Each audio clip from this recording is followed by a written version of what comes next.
Giving you the real from A to Z surrounding the Dallas Cowboys.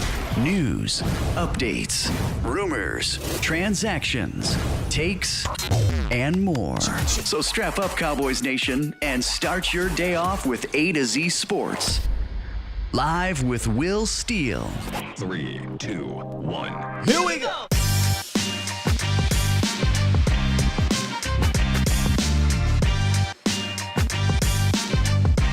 We are back, ladies and gentlemen. Live. Time to break down the tape. Good morning, good people. Welcome to A to Z Sports Live, presented by Texas Family Fitness. I am your host, Will Skywalker Steele. Yes, indeed. Today is Wednesday, December 8th, 2021, and it's time to move on and officially, fully talk about the Washington game versus the Cowboys. You know, they like to say it's Dallas week. I guess it's Washington week, right? They are our rivals. The whole entire division is our rivals at this point. Nonetheless, y'all know how we do. Today we're going to break down what I've seen from the Washington offense, who I think is the most important player in this game this week on the defense side of the ball, and how the Cowboys can kind of thwart that offense, or maybe some of the things they need to do to thwart that offense. Also in the roundup, we get some good news from some of the coaches returning, so we'll talk about that. And of course, Jerry Jones is going to be Jerry Jones. Yeah. He goes all Jerry on us with the offensive line. I think it was Stevie Mack who dropped that kind of, not bombshell, but that news yesterday in the middle of the show. So we'll talk about it some more on the first block briefly. We'll discuss the potential lineup on the offensive line since Jerry has the blabbermouth, you know. Then again, go listen to the interview. I can't never tell. This is why, folks, this is why I don't really like to listen to Jerry Jones. I just don't. And, you know, love him as an owner. I just wish he would just be an owner. But that's neither here nor there. I'm going to start off the show on a positive note and give some shout-outs to those in the building. Tino Santiago, Stephen White, Mark Smith, Stevie Mack, The Mod God, Marcelo AJ Torres, Tino Santiago. I think I said that already, didn't I? Yes, I did. Roman Empire. I like that name. Manny Ramos, Sin City Cowboy, what's up? Stage, Miss Charlene, Fresh Fade in the building, Brandon C. Angelica, how you doing? TC915, a lot of day ones. I appreciate y'all. Mike Harris, Adam Mack, Iceberg Q. He said he's going to check back in. All right, Q. All right, Q. I see you. Michael, is it Autry? I think I got that right. Autry. Jonathan Scruggs, Marcelo B. Adrian, Nick, Donnell, Mackenzie, Chuck, Lord Nova, what's up? And I see we have some on Facebook as well. So you guys continue to join in and you guys continue to share this content. Get it out to your friend, family, and foe. Even if you can't, get it to them at this second, let's do it later. Do it later as we continue to try to build this thing as we move forward here. Steven said he likes to hear the fake Jerry. Oh, you like when I put on the fake Jerry. I'm not as good as my guy, Jeff. Jeff Kavanaugh, man, I told him the first time I heard it. It wasn't even on the radio. It was actually on our show. I said, man, you got to do an entire show like that. Like, you got to do an entire show like Jerry. I'll pay you to do an entire show like Jerry. Be hilarious. What's up, Mike? We can say this every week, but get a lead and make them one-dimensional. Oh, you're talking about the game. Yes. And we are going to say that. We're going to say that today. Probably even more important this week because of the type of offense that they have and how they run their offense. Again, we'll get into all that, man. We'll get into all that. Tino says the defense is going to play at full strength for the first time all year. Yeah. Yesterday's price is not today's price, Washington. Yeah. I'm just saying. It's not. And we'll do all that. Tony from Tampa in the building. So Tony from Tampa, you're Tony Titan 45. Okay, see, you be driving, so you're not really allowed to be in the chat too much. And I don't want you getting in trouble. And you know what I'm saying? So focus, good brother. Now I appreciate Tony from Tampa, one of our day ones. And Tino was talking about some of the X's and O's. Yeah, we'll get to all that today, guys. That'll be pretty much the meat and potatoes of the show. is we'll put on the R22, watch a little bit of the Washington's offense, and I went and focused on the previous game, which was Vegas, and then the start of their 4-game winning streak, which was against Tampa. And again, as always, you guys can call in with the Pulse of the Nation hotline, 351-999-3787, 351-999-3787. And if you guys notice something from their offense as well, because, again, I watched the Tampa game and I watched the Vegas game. And then, throughout football season, you watch various games, but I studied those 2 games. And there's going to be a challenge for the Cowboys, without a doubt. But I don't think it's a challenge they can't overcome. But yesterday's price is not today's price. That's all I'm saying. You know what I mean? There's players that'll be here. There's a little bit of a revenge factor playing in the back of their minds. There's a chip on the shoulder of this team, I think. They just came out of a nasty November, got the nasty taste out of their mouth. And they know this game, while it may not be a statement game to the league, because you know what's going to happen, right? You know what's going to happen. 6-6 Washington beat a Tampa team on a 4-game win streak in the fight of their lives for the division, technically in the playoff race right now, like literally in the playoffs. If Dallas gets this victory, it was just Washington. But if it's flipped and Washington gets the victory, it's, oh my goodness, what a statement game to the league. The Cowboys ain't this, Washington is that. They're dangerous. You don't want to play them, yada, yada, yada. You know, right? You know how it is. You know how it is. So while it may not be a statement game to the league, I'd imagine it's a statement game to those guys in the locker room that had that taste in their mouths last year twice from this team. Different circumstances, but nonetheless, you don't want to lose to Washington twice. I don't remember last time that happened. So I'm pretty sure that's what Dak and who was on that? D-Law, who's back. Who else was there? LVE was there, but I really don't know what LVE's. Yeah. We won't do that to LVE today. We get on him enough. Who else was there? Diggs. Yeah. Trayvon Diggs. He got beat by Terry last year. So there's a lot of players still involved on this team from last year from that ugly taste, man. Ugly taste. Angelica said her hometown is Tampa. Okay. And Adrian said, I would be down to help pay for Jeff do a Jerry voice all day. I would too, man. I'm telling you, I just, if you ask my lady, I always put on a voice like that, just playing around. I'm a nut. I'm a goofball. I tell y'all this all the time. I promise y'all I'm not lying. You know what I mean? But I think Jeff does it the best from anybody I've ever heard. Does it the best. Or that cat, what's his name? Kelly something on Twitter. My bad if I'm botching him. If you go check him out on Twitter. He does a Jerry impersonation. He goes viral every time. I think he does a good one too. He's pretty funny. But all right, y'all, let's get into this roundup. There's some good news, like I said, in this roundup. And Dak Prescott nominated for another award. This one I think is one that everyone can kind of get behind.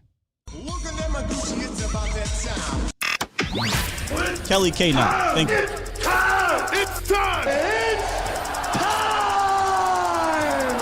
It's time! It's time! It is time for... It's time for the morning roundup. Round 'em up, boys. Yes, indeed. The morning roundup presented by Texas Family Fitness, your solution for your fitness goals. Whether it be weight loss, toning up, getting strong, stress relief, or just want to go hang out at the gym and just, be cool. You can do that over at TFF. They have everything you need from state-of-the-art equipment, group classes, and experienced certified professional trainers.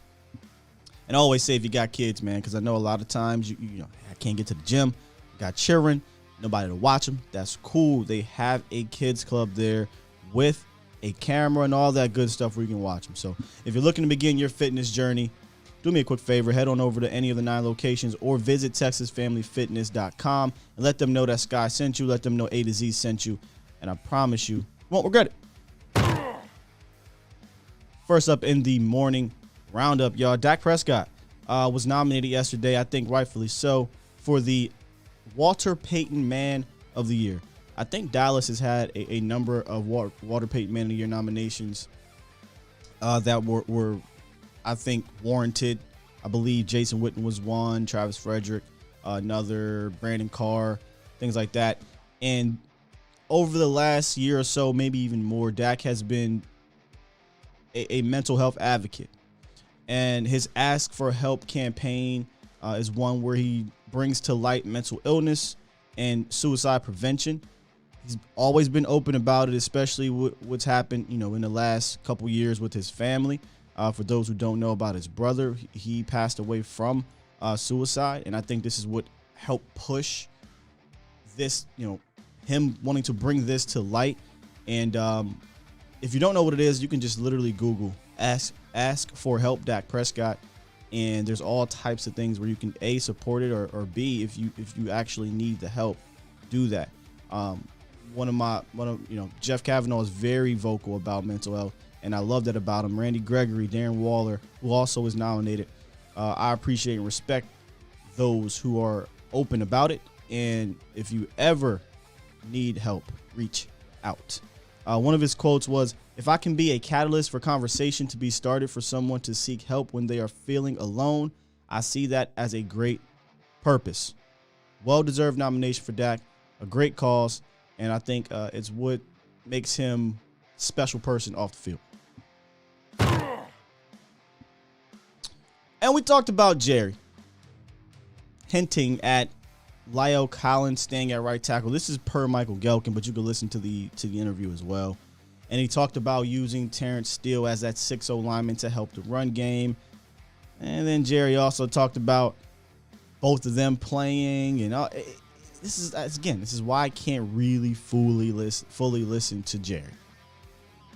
Nevertheless, if what he is saying is true, and La'el stays at right tackle and Steele is your swing or your 6-0 lineman is what he called it, and your left guard remains the same, bear with me here. Do you think we see Terrence Steele in that fullback role? Kind of a tall guy to play a fullback role. I mean, I guess McGovern's not short, but I mean, when you're a guard, I feel like you got a little bit, the leverage is a little different at guard because you're playing in a phone booth, whereas a tackle, he's 6'6" and he's playing in space and he has to play tall. Do you think, Cowboys Nation, he plays at that spot? And I'm gonna come back to that as we talk about that in the first block. And then the Cowboys get some players and some coaches that return from COVID. Some of the players include one, Terrence Steele. Blake Jarwin is back from the COVID list. He'll go back on injured reserve, however. And then TJ Vasher. TJ Vasher also came off of the COVID-19 reserve list, who is a practice squad type of guy. So really only person that really matters in that is Terrence Steele. So he'll be back. As for the coaches, though, the coaches get their entire offensive line room back, including Joe Philbin. I would say it's an understatement to say he's been missed. I don't know that they would have necessarily done that Cupid shuffle weird thing with the offensive line had he been there. I don't think Joe's ever done anything like that. We got to remember, he wasn't at practice. He's not in the building. There's only so much you can do. I just have a hard time. An old school cat like Joe is at practice talking about, you know what? Let's rotate these offensive linemen. Let's get a series here, take them out. I can't see that. So I think getting Joe Philbin back is going to help. And mind you, Joe Philbin hasn't been here with Tyron Smith returning. That makes sense, y'all? Like Joe Philbin has been out ever since Tyron Smith has returned. So I think that's going to be a positive impact moving forward. Not only just getting a 5 and just kind of getting some continuity. Still feel like Connor Williams should be in there. Whatever. Like I said, right? Roll with a 5. Let's go. But getting back your horse and Tyron along with your head honcho and Joe Philbin, I think is going to help in this game. And he's going to need it because this is a good Washington interior. They may get Montez Sweat back, and that's tomorrow. We'll talk about their defense in depth tomorrow. But getting Joe Philbin back, I think, is massive. And they got, what is the cat's name? Their assistant. Is it Jeff Blasco? Am I saying that right, y'all? Jeff Blasco, and they got their athletic trainers. their trainers back, their strength and conditioning coaches back. So Dallas is starting to kind of round into form in regards to personnel, both coaching and players, at the right time. My guy, who was it, man, from South Carolina, he says it all the time. It's not about how you start, it's about how you finish. It's not something that he made up. It's true, though. It's about how Dallas finishes, and I think that started last week with New Orleans, and it needs to carry on Sunday against the Washingtons. So here's what we'll do. I'm going to open up 3, 2, 1. I'm going to get to your call, and then I want to get back to the O-line talk at the first block of the show, because I think it's interesting. You finally have all your guys back. You have all your coaches. I think this is the offensive plan up front that we'll see the remainder of the year. I don't think you can keep tinkering, so I kind of want to get back to the conversation. 3, 2, 1, you were here first. Let me get to you. 3, 2, 1, what it do? What's up, dude? What's up, man? Good morning to you. Good morning to you, too, man. I'm just going to say this, man.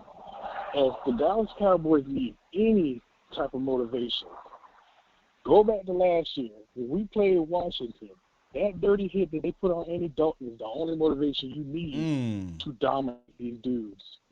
That's all you need.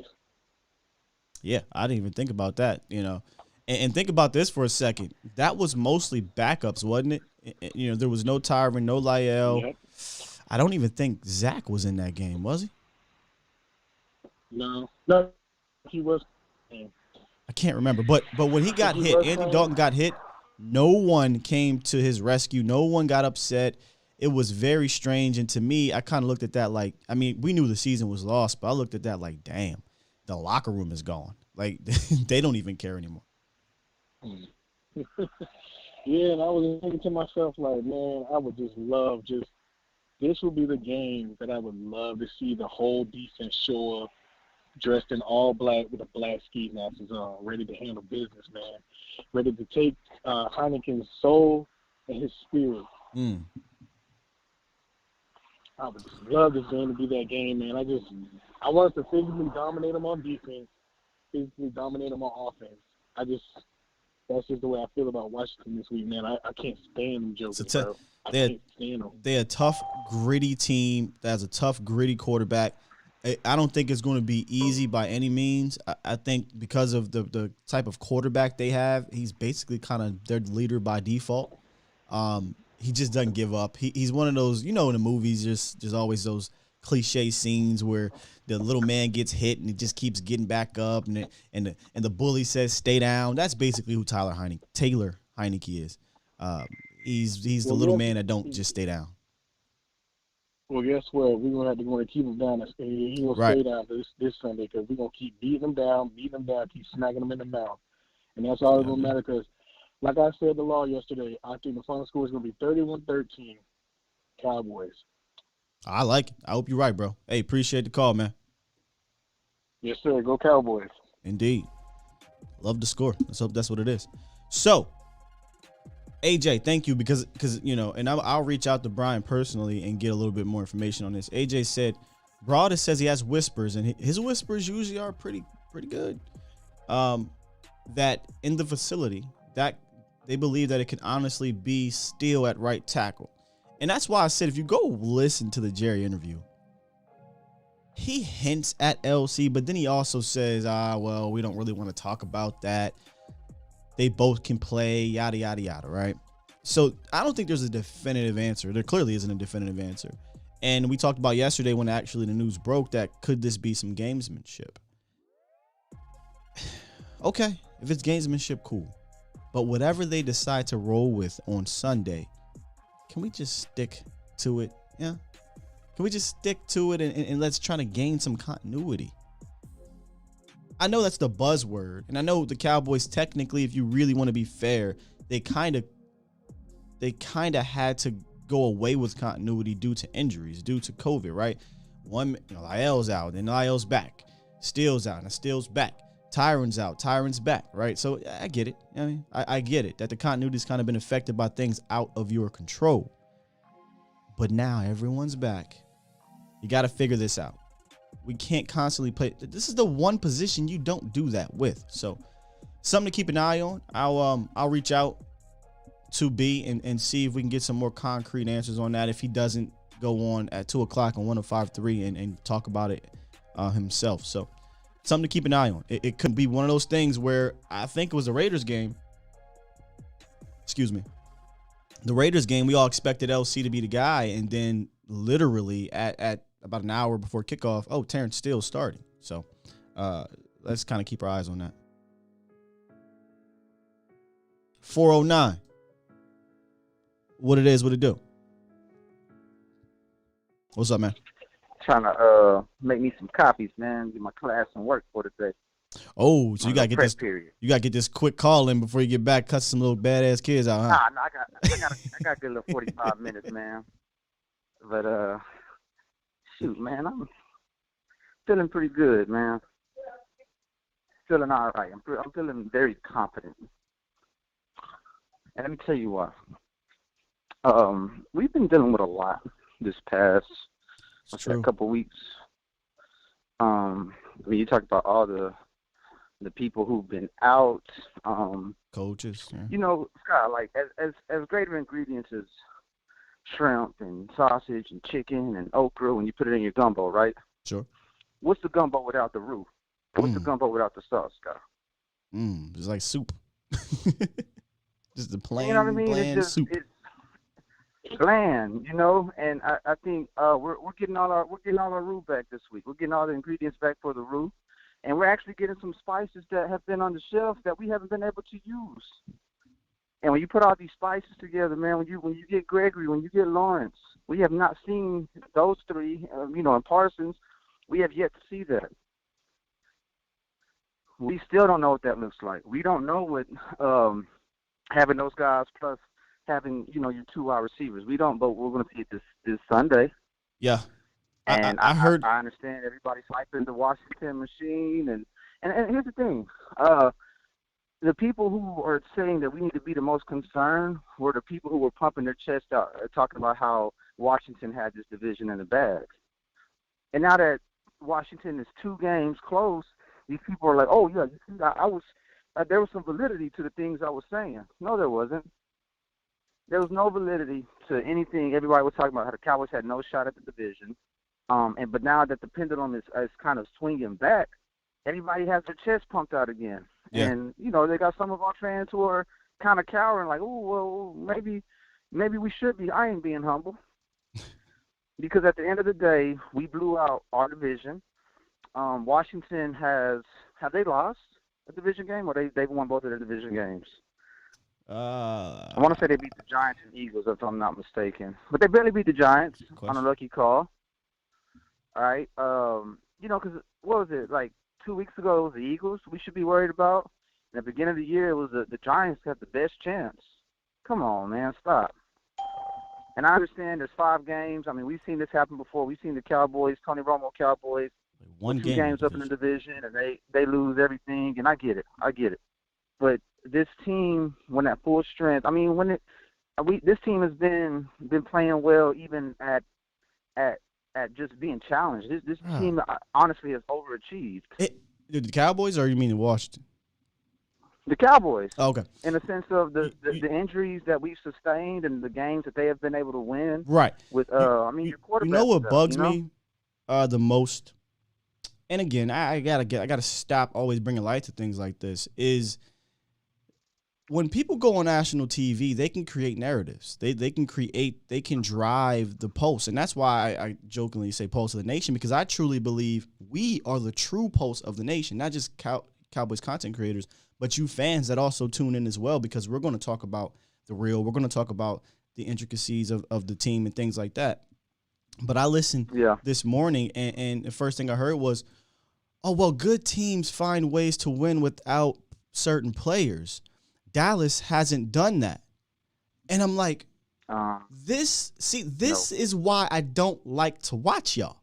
Because I don't understand. Where was this energy when they were literally doing that? Like the Cowboys did not have their starting tackle or tackles both sometimes. The Cowboys did not have their starting DE or DEs both sometimes. The Cowboys did not have their starting wide receiver or wide receivers sometimes. They were 6-1 at one point, and they're 8-4, and they haven't even been close to whole. This is about the closest to whole they will be in the season, and they're 8-4. So those narratives get driven, and you get the casual fan who just listens to these people, and they say, oh, well, Dallas can't win without so-and-so. And believe me when I say this is happening, because I argue with these people on Twitter.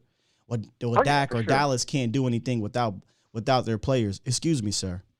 Have you been watching the goddamn on team this year? They haven't been healthy all year. They haven't. They have not been healthy all year, and it's mind-blowing. It's been the same old. Y'all haven't played anybody. Oh, that should be. That we were out. Yeah, but come on, man. But yeah, no. But see, the thing is, no. There's no thing. There's no what had happened.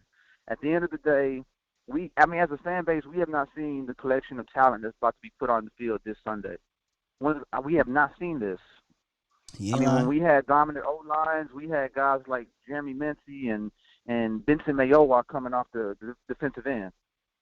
Yeah. You have not seen this type of team. You have not seen the type of team with these edge rushers, with this opportunistic defense. And I'm glad the NFL is finally understanding these turnovers ain't no fluke. Ain't no way you're going to be coming out this many weeks. This many weeks coming up with 3-4 turnovers. I'm tired of that. I'm tired of, they were lucky or they had 4 turnovers, but they barely won. We are a takeaway team. Turnovers are not fluky, but turnovers can fluctuate. But there's no doubt about it. This team is a takeaway team, especially when they get pressure on the quarterback. Sure. But yeah, man, good call, Scott. Man, let me go ahead and go, man. I just want to pick your brain a little bit, man. Yep, I appreciate you, bro. Take it easy, bro. Yeah, and I apologize for getting riled up, but that annoys me. It annoys me because, like I said before, bear with me. And I think it was KD who said it. We're kind of living in a world now where you're not allowed to have context. You're just not. Anything that involves context is now looked at as an excuse. But I don't understand. How can you talk about why something happened or is happening if you don't provide the context, right? You can provide the context and still hold whomever accountable. You know what I mean? It's so funny. I think it was Mike Greenberg who said something about along those lines of winning without so and so, and I seen it in here. Didn't Dallas beat Minnesota on the road without Dak Prescott? Okay. And then the caller said people talk about who they played. I mean, there's some good wins on this schedule. There are. Every game is not going to be a Super Bowl caliber team. I really, truly believe some people have to get out of their Cowboys bubble sometimes and go look around the league. I made a post about Patrick Mahomes. It was about Patrick Mahomes to highlight that, even God-tier quarterbacks go through tough stretches. And right now, Patrick Mahomes hasn't thrown a touchdown in back-to-back weeks. Patrick Mahomes has went 3 of the last 6 games without a touchdown and has only had more than 1 touchdown in 1 game in the last 6 weeks and has had a passer rating below 80 5 of the last 6 games. No one says anything. And it's because at the end of the day, it's Kansas City, right? And they're getting the dubs. No thanks to Patrick Mahomes, but they're getting the dubs because their defense is just on a ridiculous tear right now. And the point of me saying that is, guys, it's 17 games. No one is going to be perfect through 17 games. There's going to be rough patches. It's about getting out of that rough patch as a team and finding rhythm as you get ready to go to the playoffs. But that don't get clicks. No one likes to hear that. It sounds like excuses, but in reality, it's context. And I don't care what those people say. The first thing I said on my channel when I started YouTube, context matters, and I'm going to bring it. I don't care if you like it. Point blank, period. 267, and then we're going to jump into some filming, and I got you, James. 267, what it is, what it do. Hey, what up, Skies? Lord Nova 85, man. What's up, Lord? What's up, Lord? Let me save you here, brother. What's up, Lord Nova?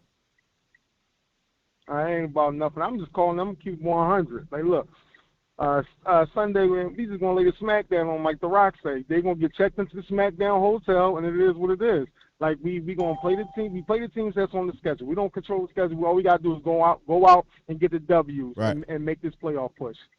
Hey, I'm with you. At this point, you know, again, it's not about style points, right? It's about winning, but also finding a rhythm within the win. I don't care if it's pretty or ugly. You just need to find some type of rhythm so you're not still finding yourselves once you get into the playoffs. Exactly. And they saying, oh, they can't win without these players. I said, since the season, we've been winning without our key players, even to the fact where we lost Dak for the game, and we won. And every time they keep pushing back the goalposts. It's comical. They keep moving the goalposts, man. I promise you, you would think Dallas is 4-8 right now, Lord Nova. Exactly. They need to stop with all that. And we're 8-4, and we're going to be 9-4 after Sunday. And I got one more thing. Hey, Scott, man, for Christmas, this is what I want. Can I get one more late night hype, man, for Christmas or something like that? You know what? That'd be cool. We've been doing the round tables, but you want the original hype? That'd be something fun. We haven't done the hype. I want the original hype. I don't even remember last time we did it. I think it was earlier this year. Yeah. I'm gonna reach out to him, see what's up. All right, man. Thanks. Hey, appreciate you, man. Go Cowboys. Yes, sir. All right. All right, man. We got some calls rolling through. I will definitely get to y'all. Let me, though, first hop into what I noticed in the lab from the Washington's offense. So, get your little drink, get your coffee, get whatever you need, so we can hop into the lab and take our time breaking down this offense, because it's an offense that can give you trouble if you don't stop this one particular thing. So get your little drink and come on back. And if you ain't hit that like button, man, hit that like button.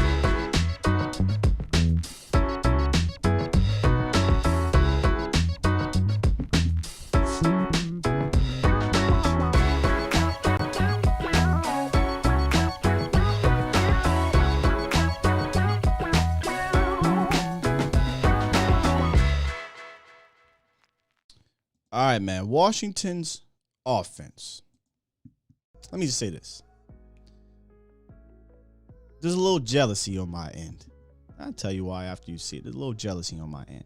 Our offensive coordinator for Washington is Scott Turner. Old school Cowboy fans, that should kind of ring a bell, right? Norv Turner, former Dallas Cowboy offensive coordinator. I don't want to say originator of the 90s offense, but the head honcho of it, I guess. His son, Scott Turner, is the offensive coordinator in Washington. And I kind of like him. I'll tell you why in a bit.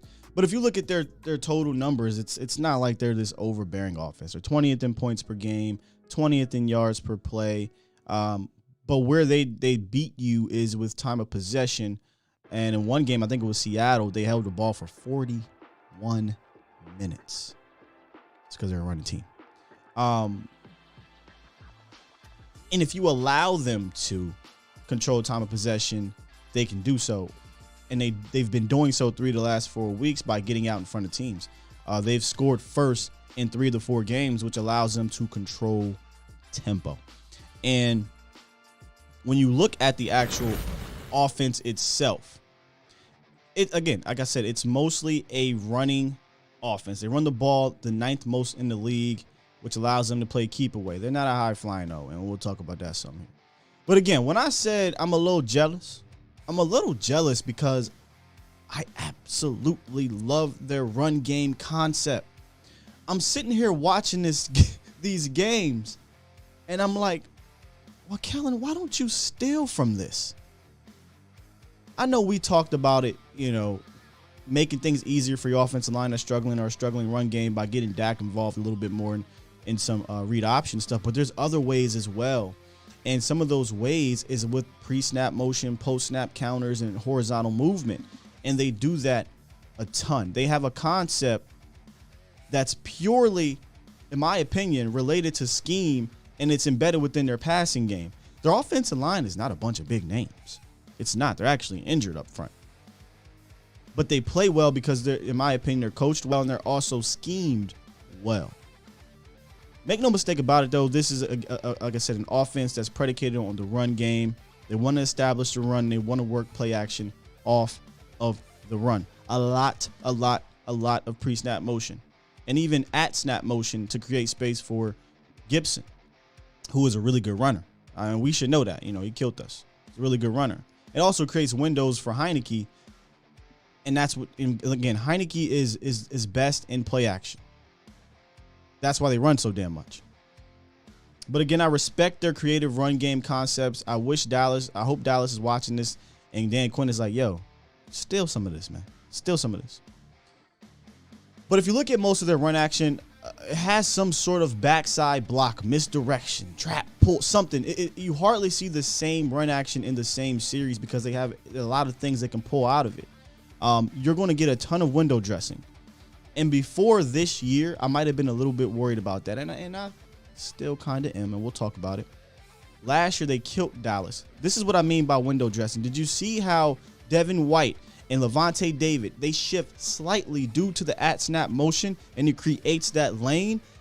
That's something so simple. It doesn't require a genius. It doesn't require a Great Wall of Dallas. It's simple things to help your run game. And they do that at a high level. Now, Gibson will get worked in the passing game as well. One of the things I fear a little bit is him getting out wide one-on-one with LVE, and if he sees that, he's going to go to it. So get ready for that a little bit. I just really respect him as a player. Really good guy. As for Taylor Heineke, if I had to give him a word, the word would be gamer. Not going to wow you as a drop back passer. Not going to wow you with his arm. He is an underdog story. We talked about it yesterday. He's just a gamer, and he's best off of play action. I promise you, I'm not just saying that. The numbers back it up. Their offense shows it. They're a play action offense. He plays well off of it. And he does so, I think, because they get him on the move and they have all that window dressing, and you got to pick your spots correctly. I think it'll be key to keep this team behind the sticks. I think we said this before with another team. I can't remember who it was. It might have been Denver, and I'll come back to Denver. If you keep them behind the sticks, you now take away the play action. You take away all that window dressing, and Heineke has to throw the ball traditionally, and he's not really good at that, and he doesn't have a ton of weapons to do that with. And if you scheme it up right, you can take away Terry McLaurin. There's no more Logan Thomas out there. Now, when I say take away, I mean on specific downs. He's going to get targeted a crap ton. But what I would do, I don't even know that I'd blitz him a ton, especially with Randy Gregory, especially with D-Law, especially with Tristan Hill and Neville Gallimore, all back. Third downs, you could bring Michael on the line. Because he struggles when he has to throw into a bunch of tight windows consistently. If you give him man coverage and you blitz him, he can get you a little bit. He hasn't thrown a pick against the blitz yet this year.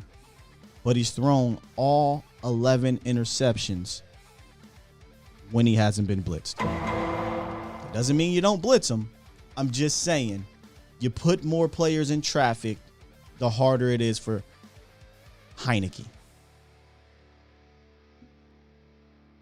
Let me bring y'all back here real quick. As for their offensive weapons out there, Terry McLaurin. We know Terry McLaurin is the guy. That he is the number one weapon by far, ladies and gentlemen. He's one of the best young wide receivers in the game. He has over 103 targets, which just about doubles up the next closest person, who happens to be a running back, by the way. But on the season, 61 receptions, 800 yards, 5 touchdowns.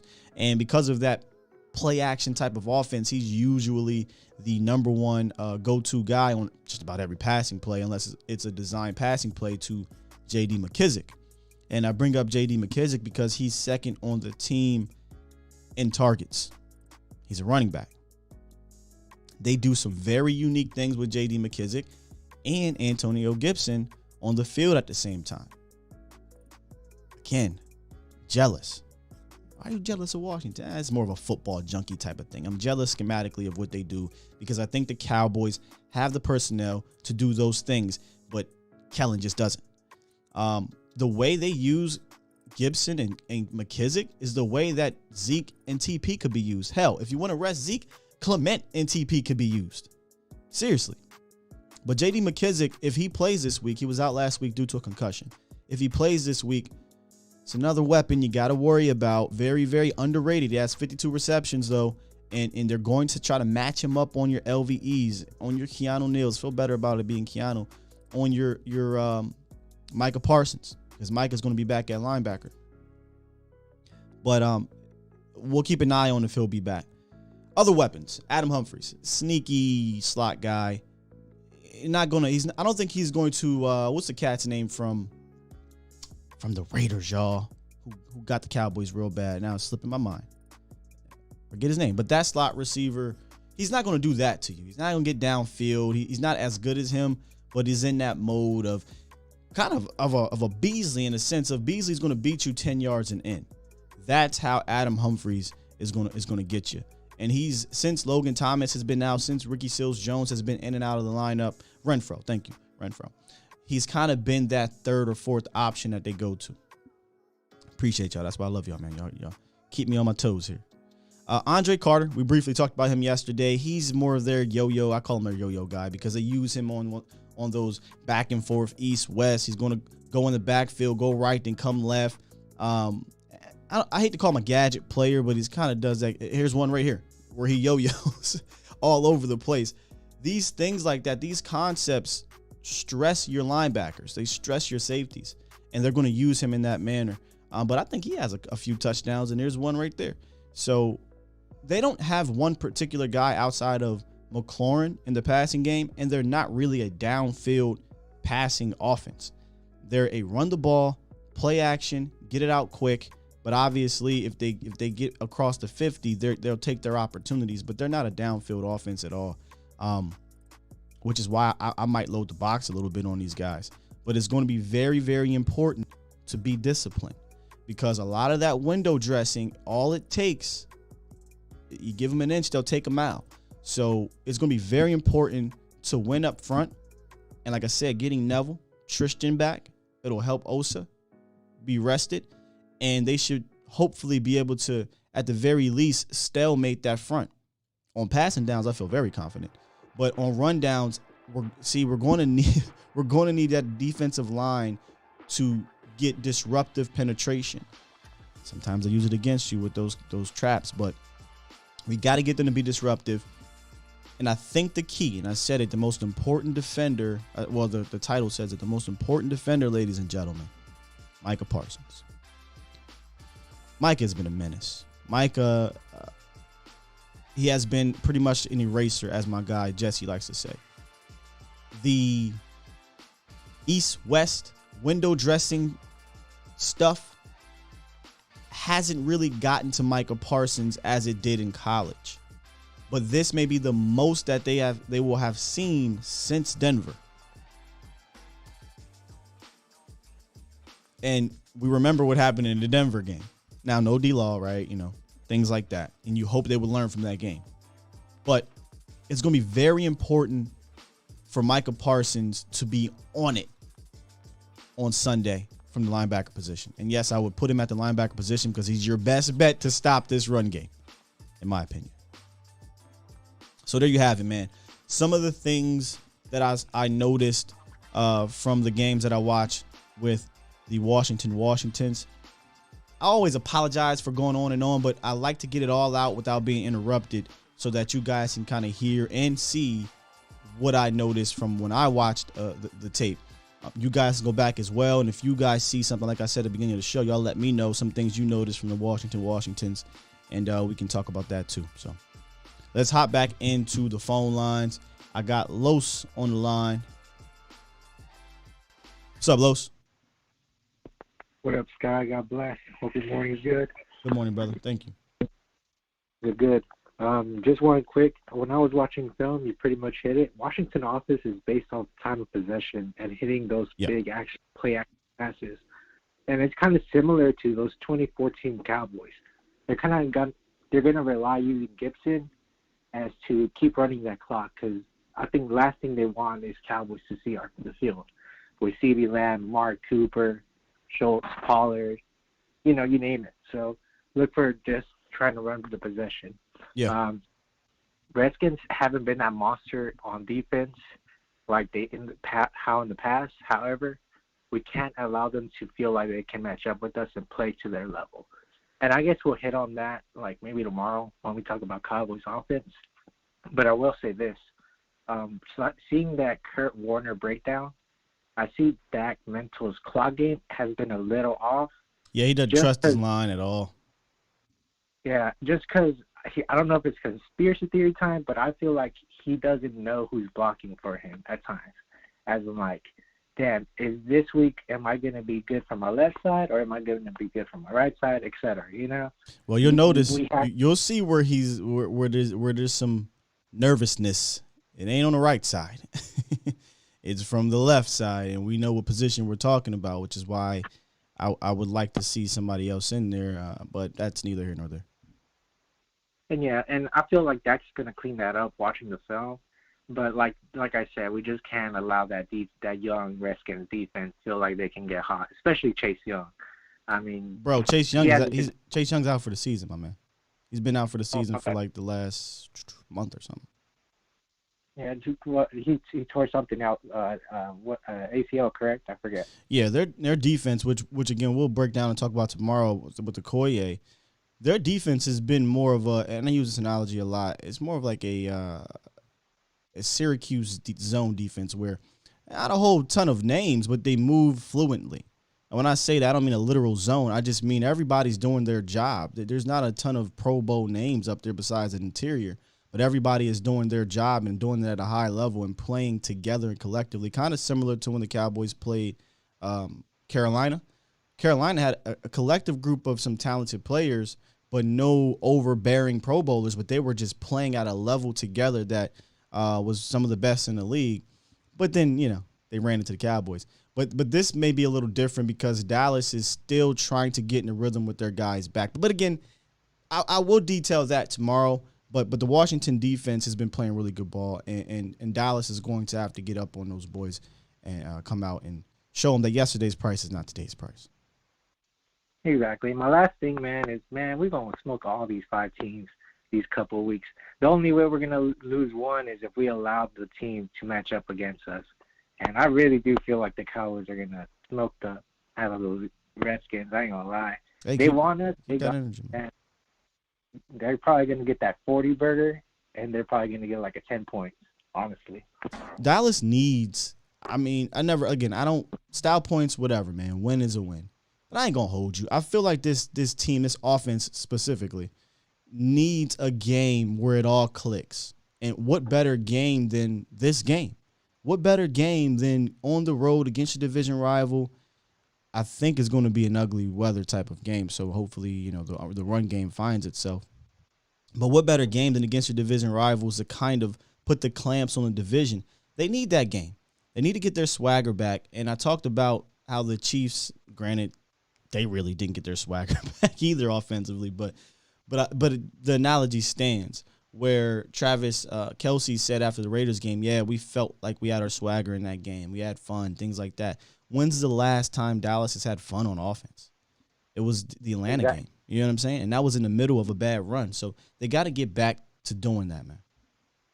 And I think the most important thing we'll touch up on this tomorrow, but it's basically starting off early, man. Like, they're the most dangerous is when they score points and they make the other team try to catch up. And especially with Heineke trying to throw that ball, good luck. That's all I got to say. Yep. All right, peace. All right, brother, appreciate you. It's always that one fan in the chat that's like, stop this. They're not that good. You're over-crediting the football team. James, what does that even mean, man? Like, I don't know how long you've been around, James, and I appreciate you being here. But if you one of the type of fans that all you want to hear is Dallas is going to blow them out by 40 from the content creator, this ain't the page for you, man. I'm going to come on here. I'm going to talk about what the team that the Cowboys are playing does well, what they don't do well, how the Cowboys can defend it, how they should defend it or beat them or whatever. And we're going to break it down for all my WWE heads. If you don't like that, then this one ain't for you, brother. It ain't for you. You know what I mean? If you want the rah, we going to whoop their ass and then the show's over, just tune back in another day. I don't know what to tell you. We break down the teams the Cowboys play every single week. That's just how that is. No one's buffing these boys up to be anything more than they are. They're 6-6. You know what I mean? But they do this well. They don't do this well. The Cowboys have to do this, et cetera, et cetera. I digress. I said I wasn't going to do this, but it's just weird to me. Like, or is anyone watching? Hey, James. What's up, James? James Runnels, by the way.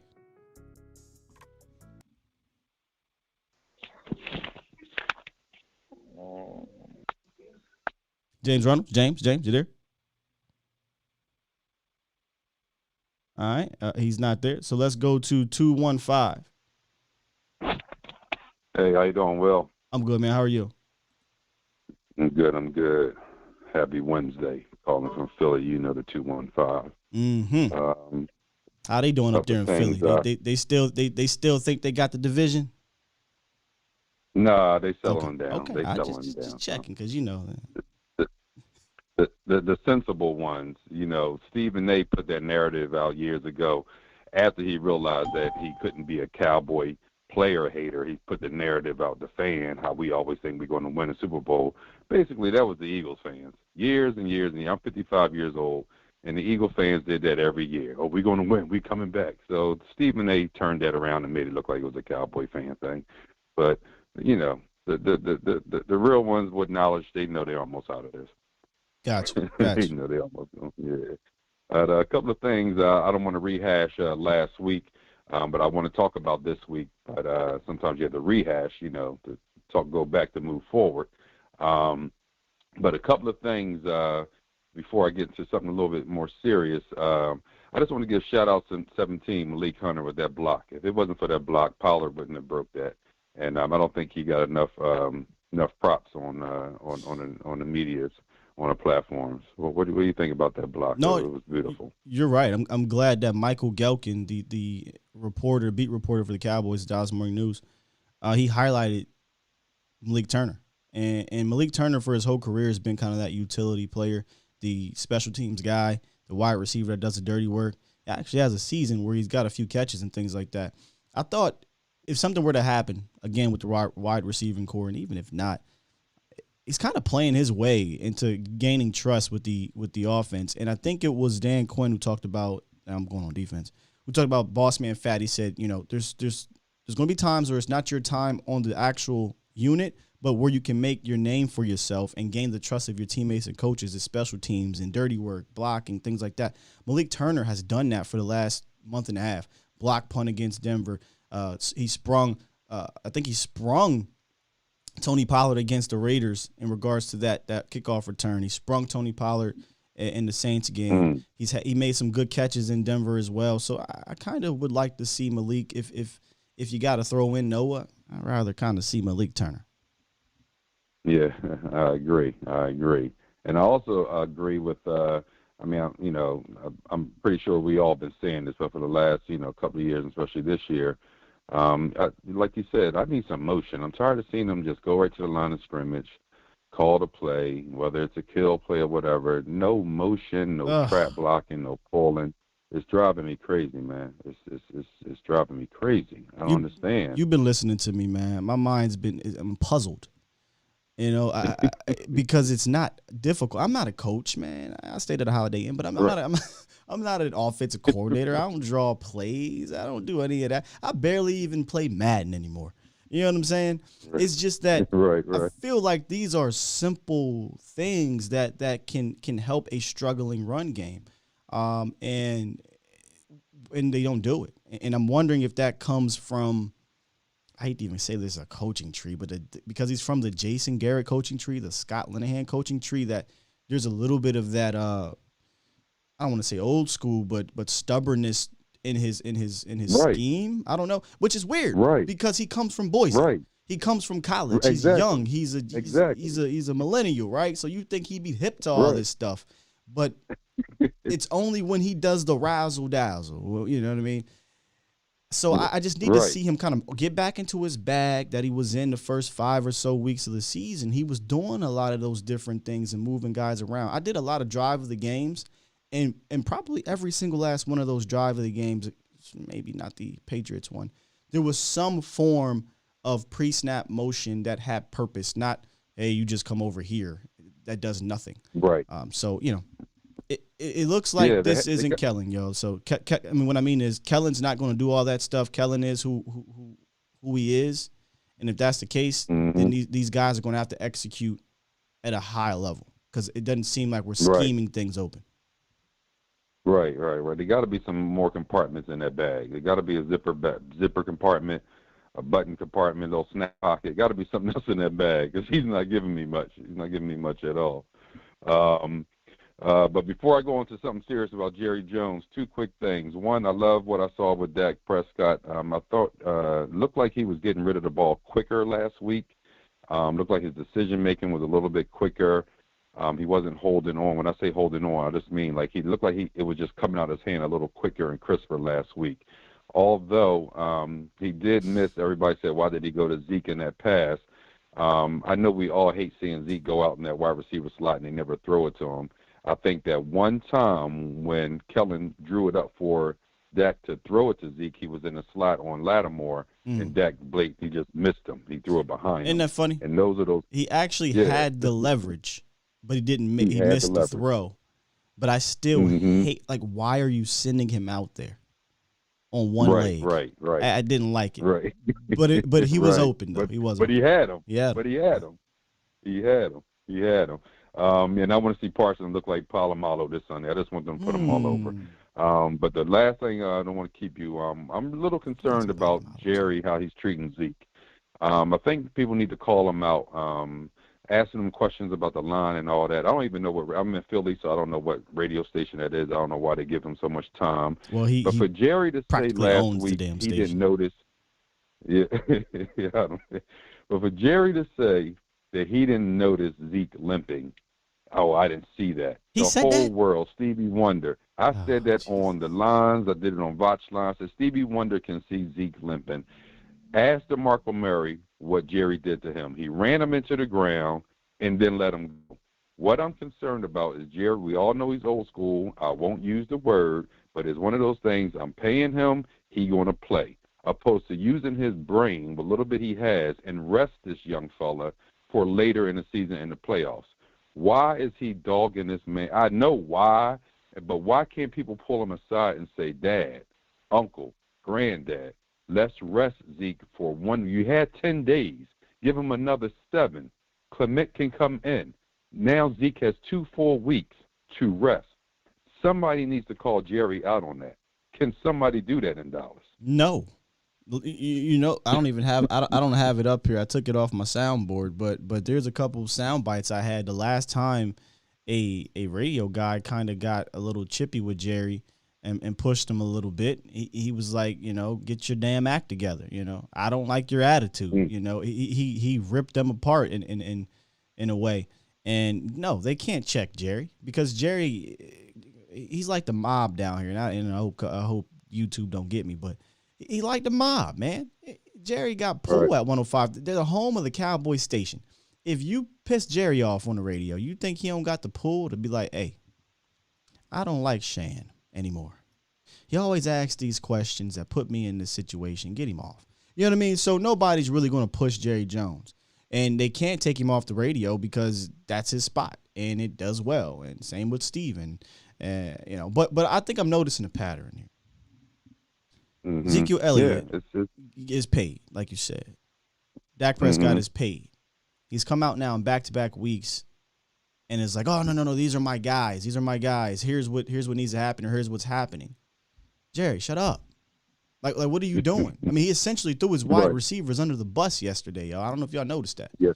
I heard it. Yes, and it's frustrating because if you're a player, granted, Dak is not gonna, he's not gonna go into the locker room like, yeah, you heard what Jerry said. That's not Dak. But if you're a player, you're listening to your owner kind of basically throw you under the bus. When this is a collective group effort of failure offensively, you probably sitting back like, oh, yeah. Michael Gallup, oh, yeah? It's my fault. Oh, yeah? It's my fault, Jerry. Cool. Cool. When you try to shoot me that little hometown discount offer next year, I'm gonna go take that same offer in Washington.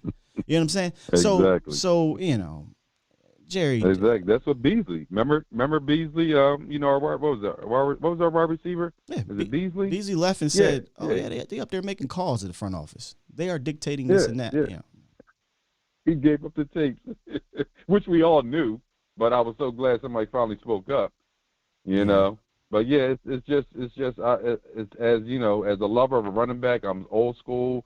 I hated years ago how they tried to devalue the position, and I hated what he did to DeMarco, and I'm just seeing it again. Everybody knows Zeke is not the Zeke that first came in the league, but you give Zeke a couple of weeks off, you get a little more creative in his run game, and Zeke will be back to, I'm not going to say to the young Zeke, but I think Zeke can give you 80 to 120 a game, if you get back to the A's and B's, and you sprinkle Pollard in and give him 15 touches, and I think we can, go on down this path to the Super Bowl if we get back, Oh, man, all facts, man. All appreciate your time.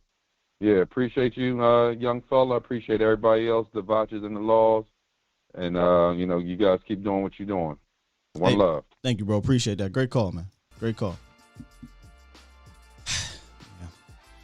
Jerry gonna be Jerry, man. Jerry gonna be Jerry. It just, when it starts, it not starts because, again, I've had conversations with a number of former Cowboys within the organization that have, Jerry pops in. This is a unique situation in Dallas, y'all. We all know that, and it's why I don't get on here and talk about it every day, because y'all know my mantra.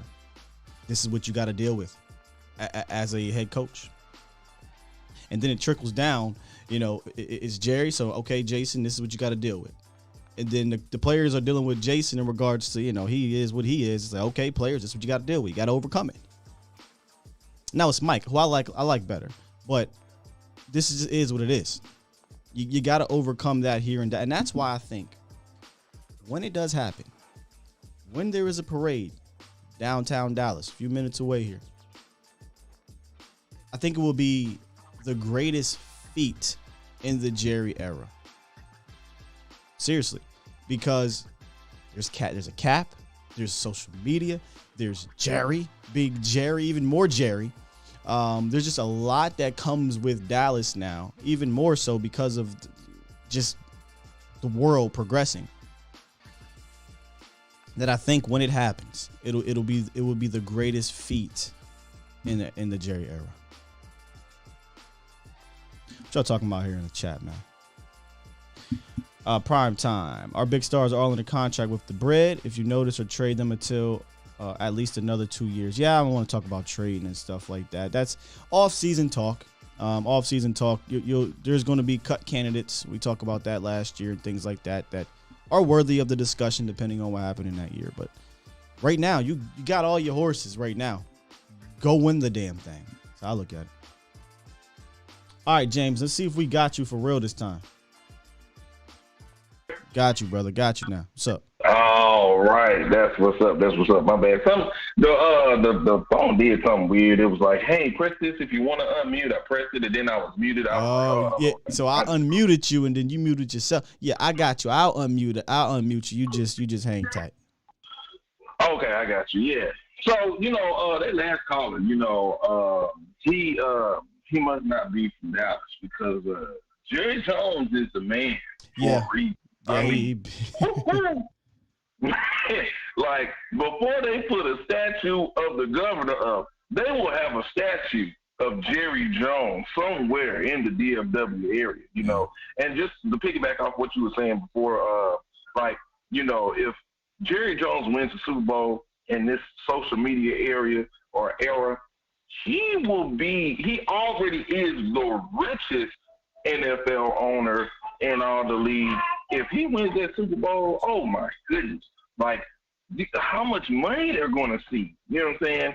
it's ridiculous. You know, I mean, if this dude was arrogant and powerful already, give him another Super Bowl now. Oh man, you can take the rails off of him. You know what I'm saying? You know, so I mean, that's just that's Jerry Jones. He's the richest man in NFL. Who's going to tell him what to do? If the Cowboys win another Super Bowl with Jerry here, Jerry gonna act a damn fool. I'm telling you that right now. Jerry's going to act a damn fool, and I don't blame him because I am too, Jerry. Me and you both gonna be acting a fool. So hey. Yeah, 100%. Like I don't know if a lot of people realize that Jerry Jones is so influential in Dallas that when he wins, when the Cowboys win, the whole city makes money. Everybody. I'm talking about from businesses to restaurant chains, all the way down to, you know, you go to the hood and you got the man selling stuff on the side of the street, you know what I'm saying? He'll be selling Dallas Cowboys t-shirts and people be buying them off of him. Why? Because the Cowboys are winning. You see what I'm saying? Jerry Jones makes the city money. So, yeah, I do not like the fact that he out here putting Zeke on the line when Zeke, you know, Dak just opened up a charity for Zeke, and for 80 cents a day, you can be a sponsor to get Zeke a new knee. You know what I'm saying? Just hit DallasCowboys.com. You know what I'm saying? The man ain't ready, but we steady putting him out there because Jerry Jones putting him out there, and that's why. Well, and we all know that's like. Well, James, let's get back to the game at hand this week. So it looks like Zeke is. I mean, there's no practice reports yet. It's Wednesday. This is the first practice where a report comes out, I believe. So here's the thing: if Zeke plays this game, if I'm not mistaken, from a weather standpoint, it looks like it's gonna be an ugly, gritty game where you got to run. What do you do with Zeke, man? Do you lead? You got a lot going on in the background, bro. When you lead, do you lead with Zeke or do you lead with Tony Pollard in this game if it's going to be a weather type of game? Y'all know my answer until he's right. Yeah. I think what I'm saying, what our answer will be, but I think we know what to expect. Number 21, you know what I'm saying? First play with the offense. We're going to run either that zone option to the left, behind the left guard, you know what I'm saying? Or we're going to run that power O or that power 2 right off the right side of the center hip just to get a feel and to the strength of their defense. Because their defensive line is their strength. You know what I'm saying? They got first-round draft pick Jonathan Allen, and I think they got, is it Deron Payne? Is that his name? Yes. Well, Payne, and Allen, both there. Like, that's the strength in their defense, and that's what they're going to do. So, but this is where I feel we have an advantage and a very strong chance to win this game. I don't believe in their secondary. I don't believe in Curl. Fuller, he's good, but I don't believe in him against Amari Cooper. See what I'm saying? And it's one more guy that they have, you know what I'm saying, that's been successful on other teams. I don't believe in them. Yeah. I don't believe in those guys. I believe we need to press them. All right, we need to go down the field and make them earn their this bravado that they got coming into this game. You know, I don't like that. I was saying that in the Saints game. Don't give this team unearned momentum going into these drives just because you're not executing. You see what I'm saying? It ain't like they doing something to stop you. It's just you're not executing. You see what I'm saying? And I'm the same way. At this game, we don't need to give them any unearned motivation, momentum going into these drives. If we are succinct in our timing, if we're executing, if we're making a play, if we're on the same page and CeeDee Lamb doesn't turn to the right outside shoulder instead of the inside shoulder, if we clear stuff like that up, they're not going to get the momentum, and we're going to crush them early. You see, I think that's going to be our key at that time. And I think somebody was talking about the offensive line and stuff and why that's so crucial and why we don't do this and all this other stuff. Timing is everything. Okay, if you don't have the timing down, that messes up the whole offensive play, and that's why we're seeing what we're seeing, because the timing is off between Dak and the offensive lineman, because Instead of that, being able to do the 3-step drag, do read one, read two, bam, hit the person that's open. You see what I'm saying? Or slow developing play where he can just sit there and hold the ball, hold the safety in the middle there, bam, hit a corner or something, hit the corner on the sideline. He can't do that now. Why? Because he's getting pressure. He's getting penetration. Instead of him feeling like, okay, I got time to throw the ball, now he's holding and thinking, okay, let me run. You see what I'm saying? I don't want to take too much up for it, but, just expand on that a little bit. Just expand on that a little bit. Which part? There's a lot there, Jay. There's a lot going on there. Let's go back to let's go back.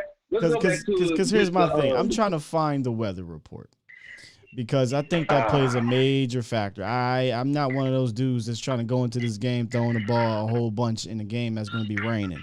That's a recipe for disaster. So I'm trying to find this weather report. If it's a bunch of rain in this game, you're going to have to run the ball. I mean that's just point blank period. You're going to have to run the rock, and that means you're going to have to get creative in doing so because this is a good interior run defense. Yeah. But again, tomorrow we'll break down specifically. But see, Nobles just said it's going to be 49 and sunny. So that's the thing. I think it all depends on what the weather is going to be like. If the weather's just going to be a cold, crispy, football game, then cool. Yeah, man. Let's do what we do, which is spread them out and take advantage of these one-on-ones. But if it's going to be one of those games where it's got to be gritty, usually I feel very comfortable, with Zeke and the offensive line and Tony Pollard and things like that. But of late, the offensive run game just hasn't been there, so they got to gain my confidence back. Yeah, but I disagree because Zeke is hurt and our offensive line doesn't really have a mojo working right now. You know what I'm saying? I think, any game that we come into, we're going to have to treat, like we did week one, our short pass game like a run game. Because until we get a healthy Zeke, yeah. If we got to win games throwing the ball 60 times, you can forget about a parade. I'm just telling you right now. Forget about a parade. Forget about a parade. Like I don't know when it's going to happen, but you need to find a rhythm to get back to being balanced. You're not winning the Super Bowl throwing the ball. What did you throw the ball 58 times in week one? It ain't happening. Yeah, 58 times. Yeah. I mean, but you're right. I can't. You can't substitute. You can't substitute run the game. We've been seeing it. Belichick proved it last week. You know what I'm saying? You can throw the ball 4 times or run the ball 35 times to win the game. You know what I'm saying? So clock control, possession, all that. Yeah. Yeah. There it is. So I just want to say this, guys. Appreciate you. We love you. To everybody who's out there listening, guys. All right. What week is it? This week 13, this week 14. Y'all been rocking with us. To all the new fans, thank you for rocking with us. If you got time right now, you got your phone in your hand, shut down the chat, hit that like button, hit that subscribe button, flip over to Twitter, type in Sky A to Z, whichever one you want, hit that follow button. You see what I'm saying? Because this content that you're getting right here, you heard it before. We're not rah-rah. We can go in and beat everybody. It's objective. My daughter in the background subbing me, you know what I'm saying? She's my hype man. We doing this. We going all the way to the top. Sky's the limit. All your Cowboys coverage is here, baby, and it's A to Z Sports. And if you in Dallas, come and take this live and kick it with us, man. Come hang out, love on some people, join the game, and shoot these Cowboys on to the win. Sky, that's all I got to say. Love you, baby. Have a good day. Have a good week. Cowboys, let's get that victory. My man, appreciate you, bro. James always with the fire, man. Always with the fire. Hey, Game Day Live, this is what he talking about.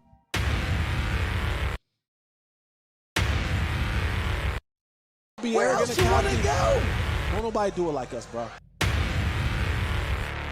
Oh, my goodness. We beat the brakes off y'all. Whoop that trick. Whoop that trick.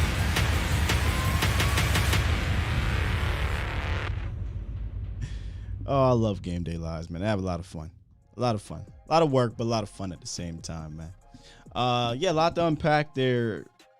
And I know we're kind of getting into the offense a little bit today because that's what we do. We kind of jump around. But tomorrow we're probably going to dive in more specifically offensively. I will say this. Of the run game, I think getting Cooper back actually helps. Not just talking about loading the box, not loading the box numbers game. Blocking. like one of the things Amari Cooper doesn't get enough credit for is his blocking, especially when he has to come down and seal the edges against some defensive ends or linebackers. Like I said, I went back last week and watched some early film in regards to why we aren't running outside as much. It's still a mystery, but when we were, Coop had a lot of good crackdown blocks. Even Lamb gets his nose dirty sometimes too. So I'm hoping we can kind of get back to that. But if it's going to be a clean game in the sense of the weather-wise, then yeah, I think we need to go back to being that 11 personnel offense and be creative out of it. And 12, let's just not, let's make no mistake about it. We've had success in 12 as well, but let's get back to doing what we were doing earlier in the season now that we have some cohesion. And again, we'll probably be repeating ourselves tomorrow, but it's all good. Y'all still like to see Okoye and I talk ball, so we'll talk ball across the way. All across the team. What's going on, my guy? Keystone in the building, 717. And hey, you know what, James? I might have to get you to do a voiceover on the Game Day Live. Like, James was basically working with A to Z last week, man. He's a great hype man. I appreciate you and your support, man. And hey, your daughter hyping us up too. I'm with it. It's all good. I know how it feels. Man. All right, man. We got Old Head back in the building. He said he missed the show yesterday, man. What's up, man? How you doing? Well, let me tell you, son, when I own the damn radio station, I'll say what I want. Pretty much. Yeah, that's the attitude. Pretty much. That's the attitude. And I dislike it as much as, it has nothing to do with my age. I was one of the few people that when they came in and announced that the Cowboys were sold and that Tom Landry was stepping out and that Jimmy Johnson was coming in, I was one of the few long-term Cowboy fans that said hot dog, because it was time to make a major change. Unfortunately, you got an oil business guy, a wildcatter, who just by the nature of the business, he has to be overly confident in his own abilities, because if you know anybody, my granddad was in some wildcatting back, 70 years ago, and you've got to think I'm going to make the right decision. So sometimes it blows up in your face, but Jerry, the one thing he's good at is making money, and the NFL loves him because he has taught them how to make money with the marketing strategies and everything else. Unfortunately, when he comes in and says, I'm going to be involved in everything from socks to jocks, well, that's great, but what he forgets about is the coach he had was the true general manager of the team. Jerry takes credit for it, but Jimmy's the one that made it work. And at the beginning of this year, Jerry said, I admit that and he used the word, but it started with an F, that he effed up by doing that. And Jimmy has come back and said, that's the biggest regret of my life, is leaving or being fired or whatever you want to call it. But the fact is, even with salary cap coming in like it did, they had Stephen Jones as a salary cap dollar expert early before anybody else knew how to do it. They could have probably, and this is speculation, I realize, but they could have probably brought home at least 2 more Lombardis, maybe more, if Jimmy had just stayed in it and Jerry had gotten the heck out of the way. But Jerry can't stand for someone else to get the credit when the money and the checks are signed by Jay Jones.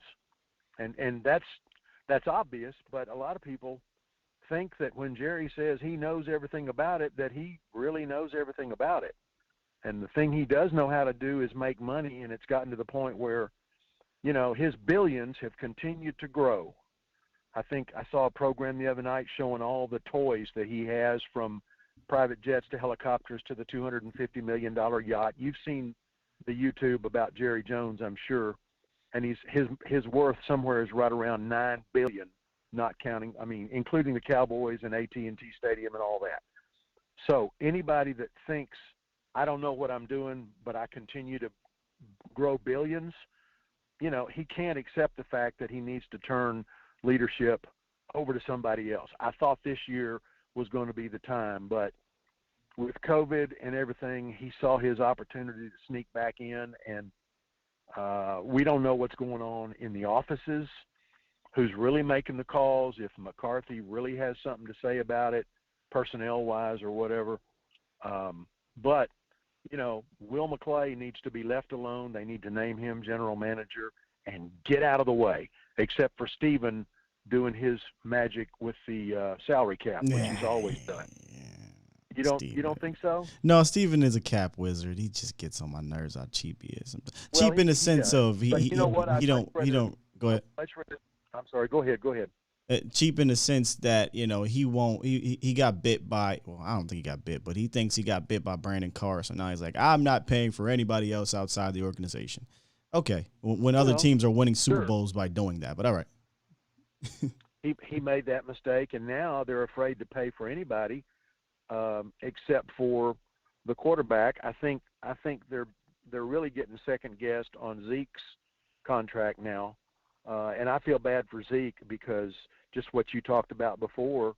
I swear I came in when you were talking. It sounded like you were talking to Drew Pearson.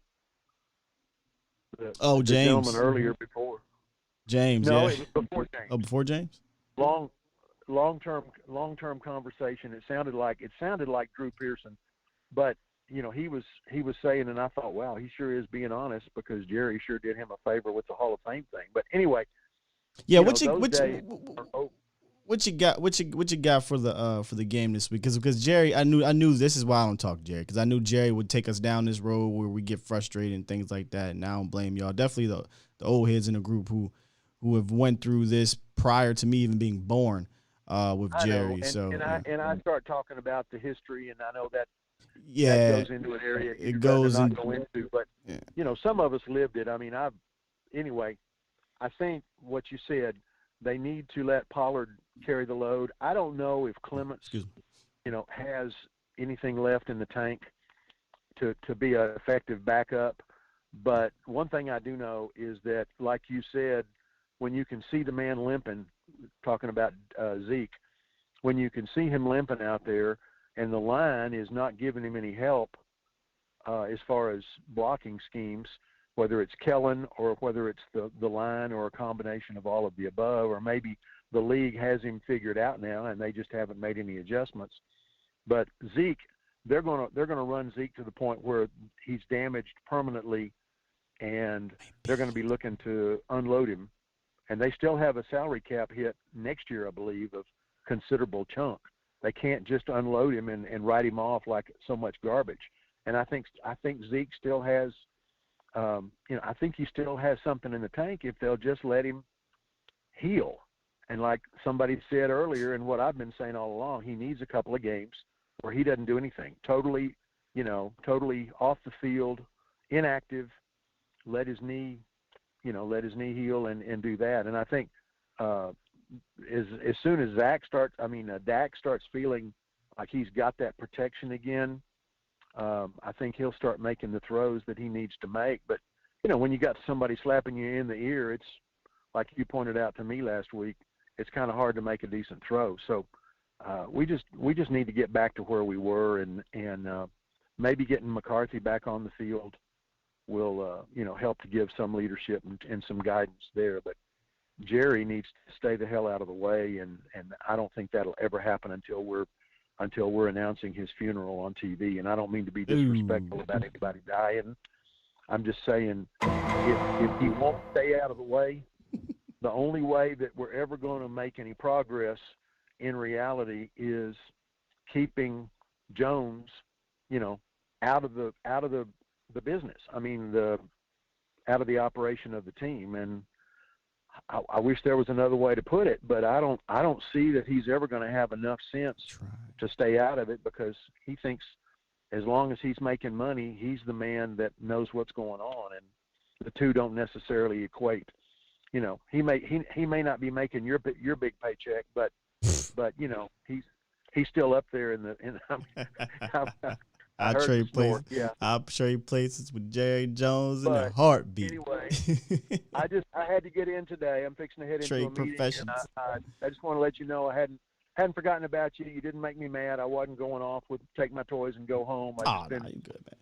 taking care of the granddaughter every day, and unfortunately, you know what's been on my YouTube for about 6 hours a day. You know, it's we're back to Coco Melon. I didn't want to bring it up. You had been there before, so I hear you. So anyway, listen, y'all have a great day. I'll try to holler at you sometime later on this week. But you know, I am 110% Cowboys. I just wish Jones would get his own ego out of the way and start focusing more on the team than himself. That's my main gripe. Don't hold your breath over here, man.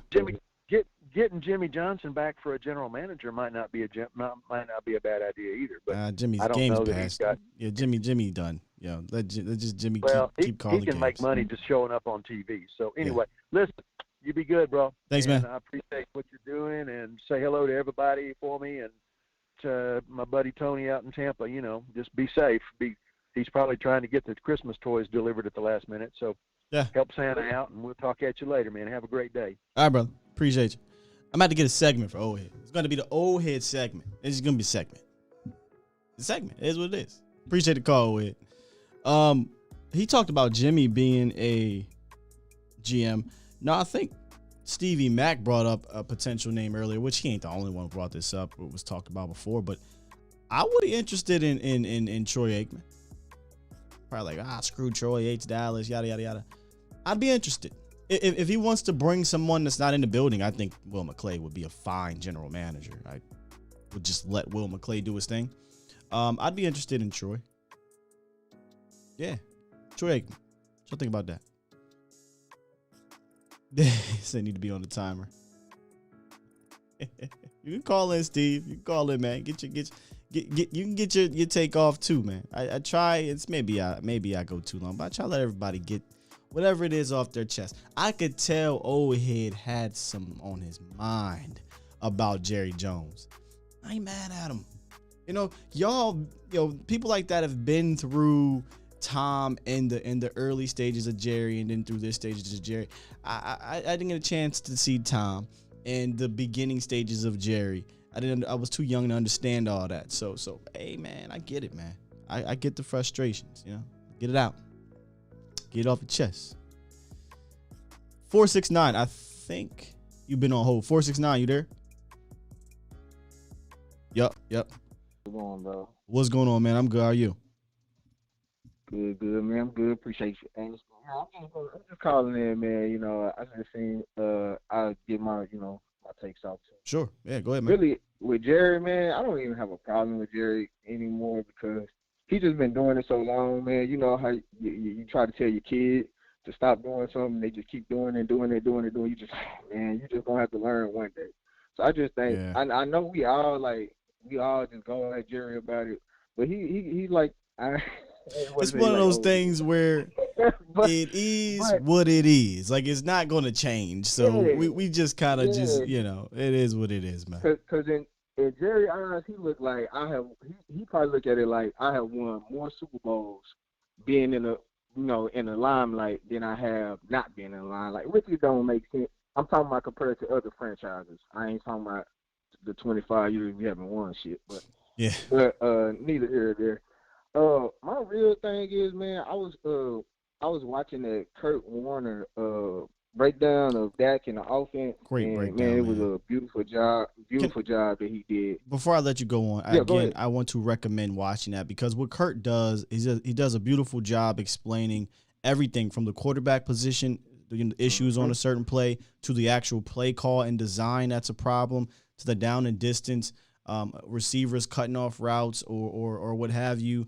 To the quarterback maybe coming off of a read because he didn't see it open right away, and then it comes like it's beautifully broken down. Somebody said that I got frustrated watching it. If you can get frustrated if you're upset about the game even though they won, but I think it's actually informative because now you can see why everything is an issue with the offense. From Dak not hitting where he needs to hit, from the offensive line not protecting, from the play call being not a good play call, from the receivers not running the correct route. It's just a collective issue on the offense. And I think if you are blaming on one portion, be it Kellen, be it Dak, being an O-line, you're wrong. That breakdown kind of illustrates it. But I just want to get that out, bro. Go ahead. No, that's perfectly. You put the words right. I mean, you took the words right out of my mouth because that was a collective issue. That was the biggest thing that I noticed too. And I know everybody like to go off on Dak and Zeke in the run game, O-line, but you see how we got problems with everywhere.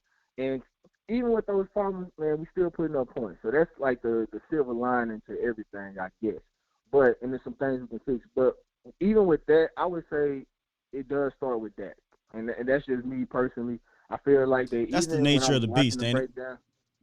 Exactly. And I don't know if Dak mental is there all the way, because I feel like to me he's trying too much. You know what I'm saying? He's trying to do too much. And I just think like if he just calms down and really just watch the game, like even one of those plays, I don't know, I think it was the Coop catch, and I don't know how many balls Coop caught. I think that was his only one. He only caught two balls. Yeah. Two, okay.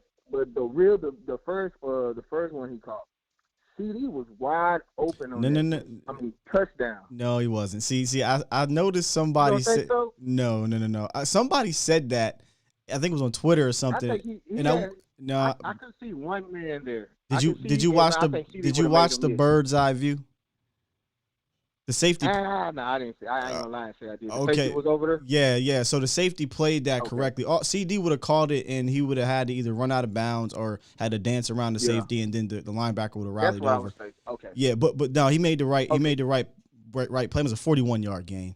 But there's other plays So where if you say that, I give you that. But yeah, I can just say there was other plays where there's Dak other was, plays. Yeah. Like he was trying to, in his mind, he was anticipating something, and it didn't happen the way that he thought it was going to happen. Like he probably thought that this safety was gonna drag, he was gonna drop down in the box, or he didn't expect it to, you know what I'm saying, the safety to drop back in coverage. Like that's mental. So I think he can easily fix that, because that's he did it the first half of the season. And honestly, he just has to. I know this is easier said than done, because we don't play in those trenches, and we don't get hit as a quarterback. But he honestly just has to maybe blindly trust his offensive line. You know, even if it's not as great right now, just kind of just say, screw it, man. I'm going to go through these progressions with the trust that you guys are going to hold up. Because I think what he's saying is, all right, man, if you don't break open in 2 seconds over here, I'm coming off you going here, because I don't have time. Yep. You know what I'm saying? And and that's the problem when you have a almost strictly timing based offense is it's designed with, I need you to be here right now. And I'm going to throw the ball here right now. And I think that's where the problem was with him and Michael Gallup. I don't think Michael Gallup is a right here, right now wide receiver. He's a just throw the ball up and go get the ball. Wide throw receiver. The ball up and I'm gonna catch it. Yeah, and Dak is wanting to throw it to a position, and you saw one of the miscommunications, a weird 3rd and 7, where Dak threw a comeback route and Michael Gallup ran a go route. So there's just just not communication and cohesiveness with all three of those guys back. And let's be real, brother. Like, they've played, you know how many games they played together this year? Like 2, maybe 3. I think 2. I know they played. I think everybody came back in the Falcons game. Let's call it 2.5. Let's call it 2.5 because Mark Cooper only played 20 snaps against the Saints. But Saints game, Falcons game, and half of the Bucks game, but then Gallup went out. So they really haven't. I mean, and think about it, not just games, but practice. So they haven't even practiced collectively in a while. So that miscommunication, I feel like, is just going to happen. But like you said, it all comes back, though, on the cue, because that's the nature of the beast. At the end of the day, you know what I'm saying? You're going to fall on your shoulders. So context be damned. Figure it out. I'm probably going to make a lot of people mad when I say this, but I think we need to do one more change on the offensive line. And this is probably our last change, but we got to go back to that offensive line we had the first half of the season. I mean, I like Leia. Hey, if that's what it needs to be, that's what it needs to be, bro. We were dominating the first half. We was top 5 in running. We was top 5 in throwing. Like, the offense and the defense both were playing balance. And to me, it's just I just feel like that's what changed. And I hate to even put it out there like that, but even game 1, we lost Zach Martin, game 1 with the Bucks. And Leia was there. Leia was playing. And our run game didn't perform well. I think Zeke only had like 60, 70 yards or something like that, or whatever. The run game not performing well had nothing to do with La'el Collins. I'm kind of hearing this a little bit here, bro. Let me say this. Let me say this about La'el Collins. La'el Collins has been your best run blocking right tackle, or no, not right tackle, best run blocking offensive lineman since he's returned. That's no joke. He's been the best run blocking offense. The running issue has nothing to do with La'el Collins.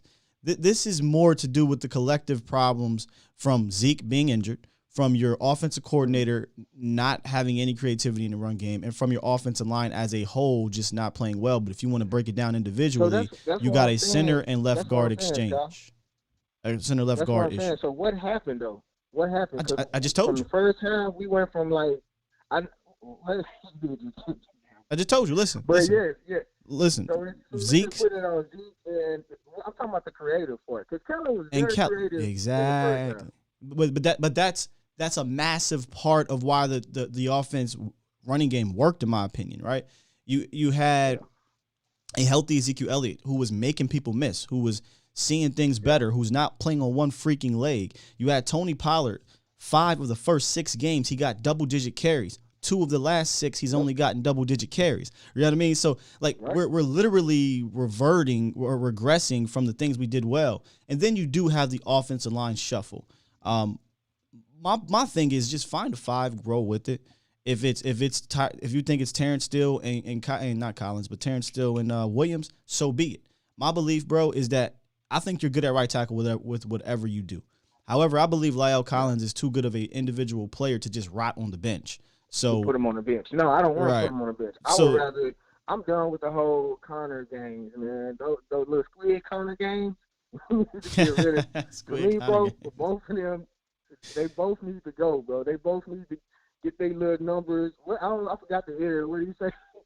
You know what I'm talking about. But yeah, bro, like I would rather just go ahead and take my lumps right now and put La'el at left guard, give him these last 5 games to kind of get his foot under him at that position, and then I would just take that in the playoffs. Because I would just hate putting Connor Winning out there. He does a great job for 3.5 quarters. They get a penalty. Those last 5 minutes, he gets the guy.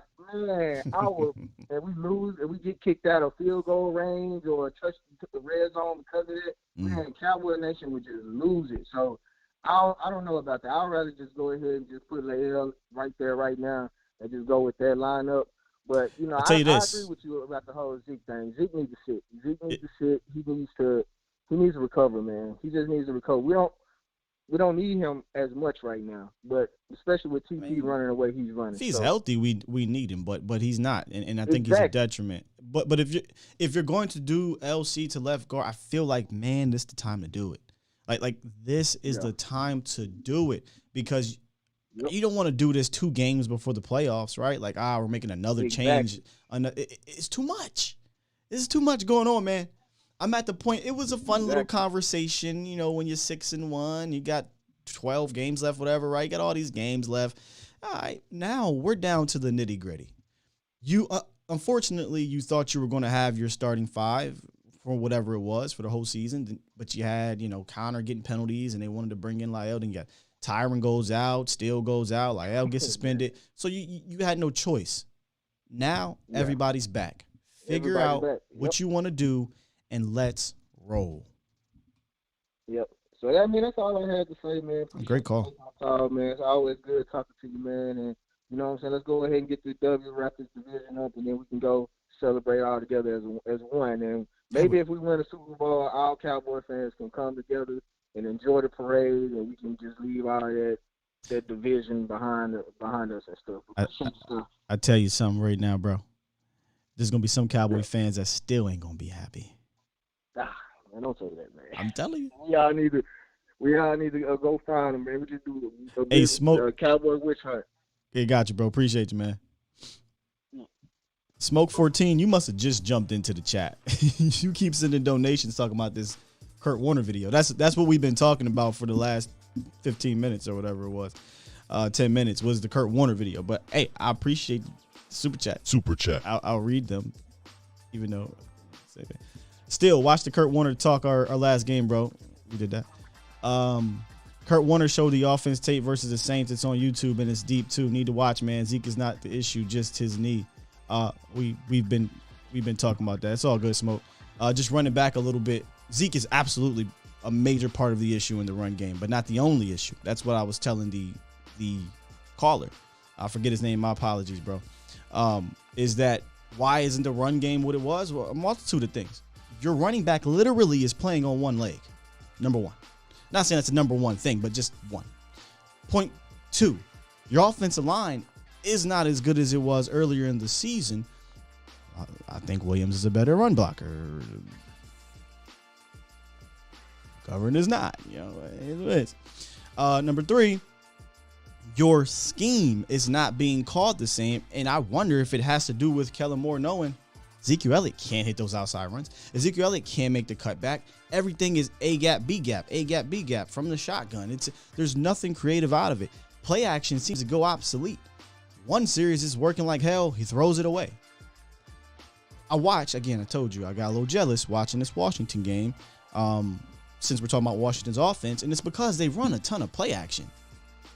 Their running scheme is so embedded in their passing offense that if they had a good quarterback or if they had actual weapons, and I'm not saying Heineke is a bomb or anything, but if we had that damn type of offense, just a little bit of it, I feel like we could be even more deadly.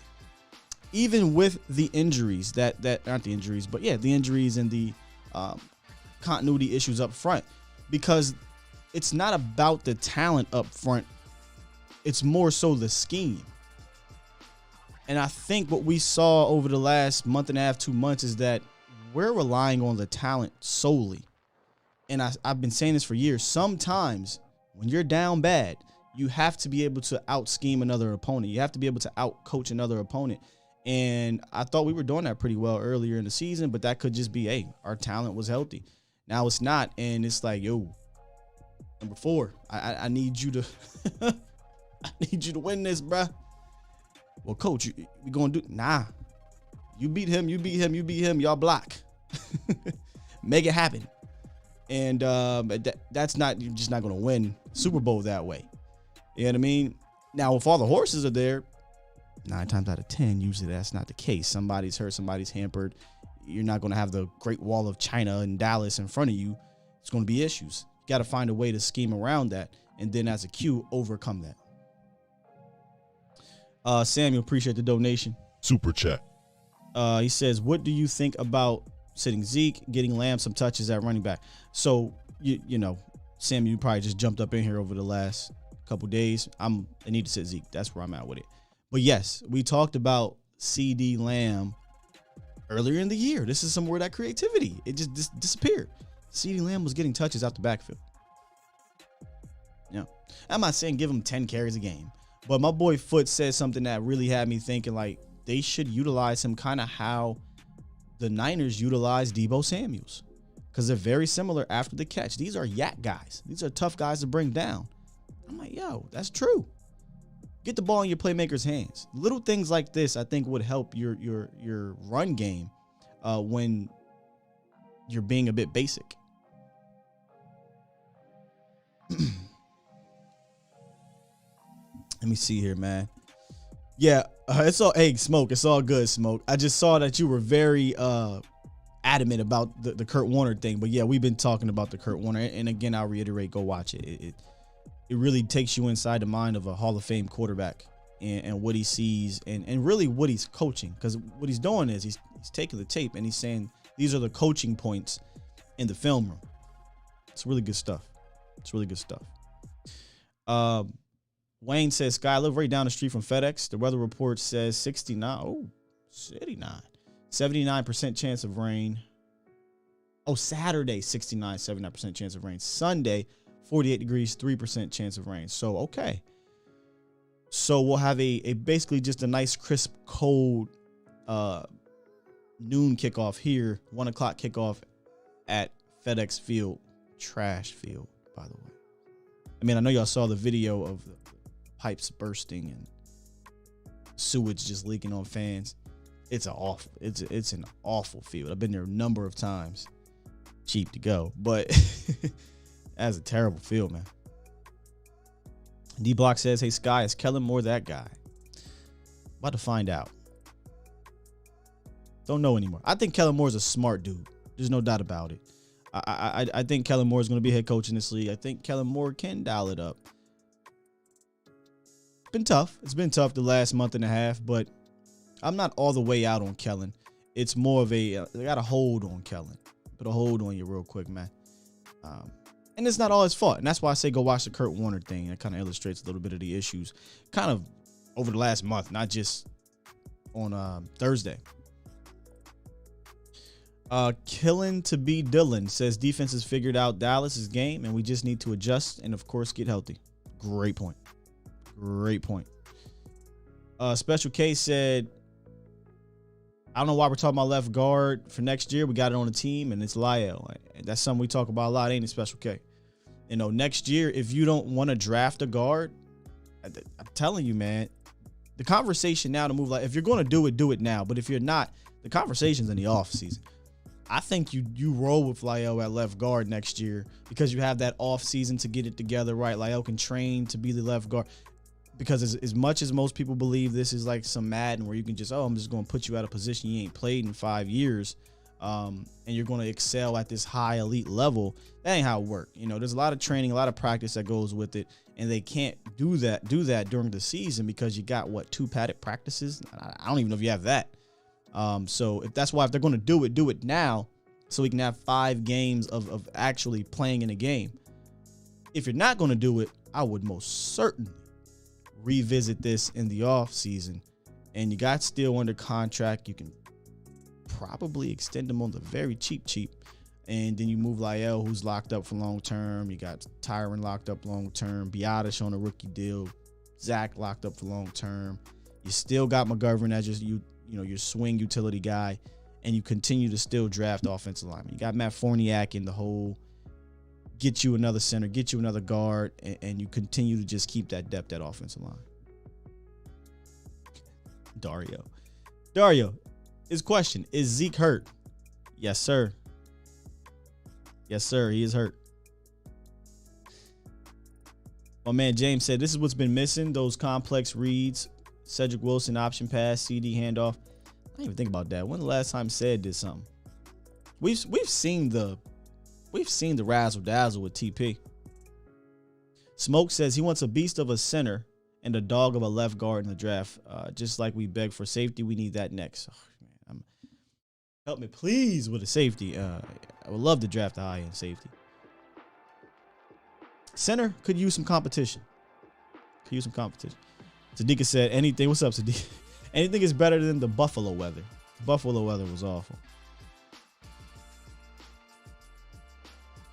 Yeah, I don't want to get too far into draft. Honestly, one of my favorite parts of doing this is the off season. It's really fun. I hate the dead periods, but the off season is awesome. But we'll get to all that afterwards. Right now, we got to focus on Sunday. And today we started that, and it was about the Washington's. I mean, we can pull it up here. The Washington's offense versus the Cowboys defense and what they like to do well. And I think we went over it pretty good today. I'm going to get with my man Zakoye. We'll probably talk more about it tomorrow. And also their defense and how the Cowboys offense can hopefully get out in front. Because someone called and said we say this every week, but what made the Cowboys' run defense even better earlier in the year was the offense putting pressure on the opposing offense to throw the rock. So it's going to be very key for the Cowboys' offense to kind of get out in front of a football team who is not known for passing. So we'll get into all that with Okoye tomorrow. So make sure y'all return and y'all lock in. It's going to be good as always. X's and O's with Okoye is dope. It's great. I'm pretty sure he'll probably break something down in the next today or tomorrow. I'm not sure. But we'll have it here. The Reaper says, has anyone seen Parsons has stopped running in some plays? Stopped running in some plays. Like being winded? That's interesting. What are we getting at? What is that? What are we saying? I'm not sure what that means. I need to know what the context is behind that. What we're talking about here. Because if we're complaining about Micah, is that the one we really want to? Is that the one? I don't think he the one. You know. So just a little bit curious. Okay, here we go. I love when Stevie Mack hits me with the hashtag Sky because there's always some news that comes behind it. Stevie Mack says Montez Sweat is out. Tested positive for COVID. Hope he recovers well for COVID. Tomorrow we're going to be talking about the defense. So now, that will be part of it. Montez Sweat is out. Is there anything else, Stevie Mack, from the Cowboys position that you need to drop here that I need to know before we head out? Anything else? Chandra says, so he's saying Parson gives up on plays. That is interesting. I don't normally come away with that from my film breakdown from Micah. But I'll go back and take a look. I'll definitely go back and take a look. I do think you may be seeing a winded guy. And that's one thing I noticed with Micah. And I was a little worried on the pass play against, who was it? Kenny Stills. I felt like Micah was a little tired. And I said, damn, they caught Micah one-on-one. And they hit him with, I think it was a Texas route or a wheel route or something up the seam. But he's still fast. And he made a play on the ball, got a tip and interception. So, yeah, if Micah gets worn out, and that's the thing about playing him at defensive end a lot, is he can get worn out. And like most players, man, you get tired. You ain't going to have it all the way through. But that is interesting. I'll go back and I'll keep an eye on Micah giving up on plays. I don't take Micah for a guy that gives up. But I would just kind of just off base. What I think it might be is him just being winded. That's all I got for you. Is NFL. I don't think you'll hear Micah come out though and say, no, I don't go 100% every play. You won't hear him come out and say that. We got here. TC said running around making all the plays like Superman is going to be winded. I'm definitely that's all I don't really see him being a guy that gives up on play. I've seen him chase down too many people. I've seen him fight through too many things to believe he's one of those guys, but I'll keep an eye on it. Noble said our D was on the field the whole time.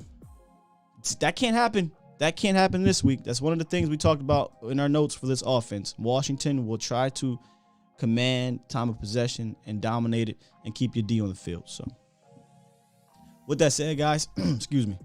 Oh, yeah. My man Sosa, I saw you drop that. Shout out to Sosa Cowboys Network. Make sure y'all follow him on Instagram. He did drop that Zach Cunningham was cut. I'm a Zach Cunningham fan as a football player for the Texans. Y'all know how I feel about linebacker position. I don't know if he falls in the waivers stuff. I'm going to go take a look. Yes. That's what I'm going to say on Twitter. Retweet Zach Cunningham cut. Yes. Any type of talent to get in here that I think will help the linebacker position, oppo of Micah Parsons, I will welcome. I'm not really too confident in LVE. Neal is, whatever at this point with Keanu Neal. We just don't have enough bodies. The linebacker position's been a bit underwhelming. So I'm going to go take a look, see what's happening. I don't know if he's injured. I don't know if it's what's going on, if it's terrible, poor play. Sometimes the change of scenery helps. But I'm going to go take a look. We'll see if Zach Cunningham is that guy or if he's been hurt. So, yeah, Stephen White said why. I don't know. So I'm going to go check it out, y'all. But with that said, man, I done held y'all for 2 hours, man. I appreciate y'all coming through. Thank you for all the donations. Thank you for all the calls that came in. Great calls today. As always, man. Basically, y'all are my co-host. And I think that's dope.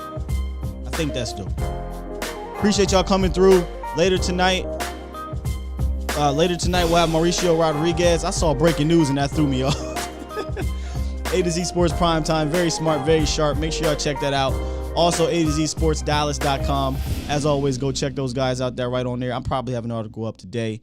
And then tomorrow, Okoye and I, unless something changes, should be back giving y'all that real. We out. Peace. Love y'all.